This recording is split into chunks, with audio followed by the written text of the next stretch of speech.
শুধুমাত্র একটি লাইট লাগানোর জন্য যদি আপনাকে 1 কোটি টাকা দেয়া হয় তাহলে কি আপনি রাজি হবেন? আপনি জানলে অবাক হবেন যে এই লোকটি শুধুমাত্র একটি লাইট বদলানোর জন্য 1 কোটি টাকা চার্জ করে থাকে।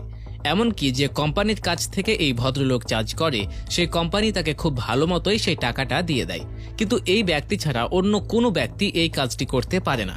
এখন আপনার মাথায় প্রশ্ন আসতেই পারে, কি এমন কাজ শুধুমাত্র লাইট লাগানোর জন্যই বা কেন এতগুলো টাকা দেবে?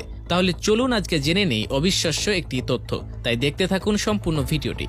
যে লোকটির কথা আপনাদেরকে ভিডিও শুরুতে বলেছিলাম, আসলে ওই লোকটি একটি কাজ করে, যে কাজটা হচ্ছে বছরে মাত্র 2 বার 2টি লাইট পাল্টায়। আর এটা যেমন তেমন কোনো কাজ নয়। যেখানে তিনি লাইটগুলো পাল্টায় ওই টাওয়ারটির নাম হচ্ছে টিভি সেন্টার টাওয়ার। আর এটা প্রায় মাটি থেকে 1500 ফুট লম্বা। ওই ভদ্রলোক শুধুমাত্র সেফটির জন্য একটি রশি বেঁধে রাখেন, যাতে তিনি কোনো মতে নিচে না পড়ে